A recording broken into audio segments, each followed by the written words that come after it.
I think anybody who came to Chinatown 2 years ago at 2 o'clock on any weekday afternoon, or particularly a weekend afternoon, would be struck by the vitality of the community, the crowds, on Grant Avenue, the throngs of tourists and visitors walking through. On Stockton, the residents and other stakeholders competing for sidewalk space, competing to get into stores, competing to buy groceries, and it's nothing like before. I think that Chinatown, and particularly Grant Avenue, is like a ghost town.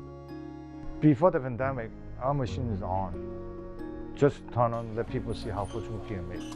Right now, I couldn't afford to turn it on because no one show up. A lot of people are scared to go out and no people coming. That's why you could look at the street, it's almost empty. I don't see much San Franciscans coming unless they live around here.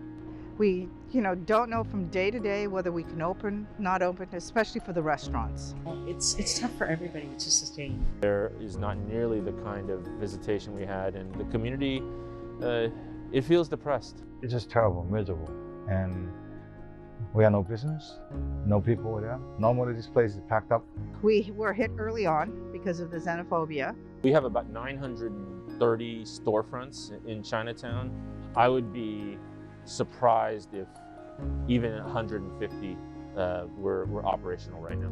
This business is 58 years here. I couldn't afford to shut it down because it's a legacy. It's an institution, it's a tourist attraction for people to see. I'm still waiting for the brightness to come.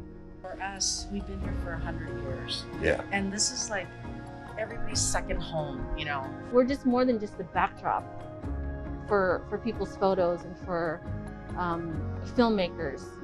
We actually have some good stores here. We're one of the few communities where there's a language that binds us together.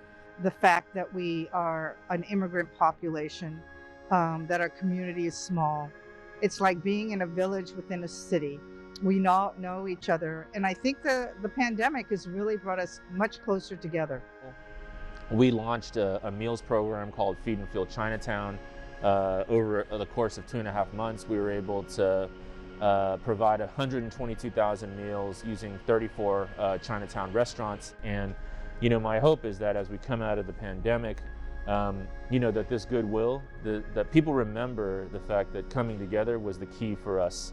The only way we'll survive is to have people come and support our small businesses. And they won't know what it's like if they don't come and visit. Hopefully this year passes fast and then next year will be a lot better. Wear a mask, come out, and don't draw a big crowd. It's okay to come out because we have a life to live. We want to be able to provide that feeling of you can come here and have a good meal and also share great memories. That's what we want to do.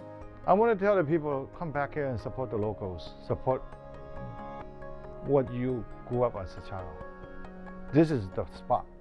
This is my year, the year of the ox, so I have high hopes. The symbol of the ox is hopefulness and prosperity, and I'm hoping that comes true for us.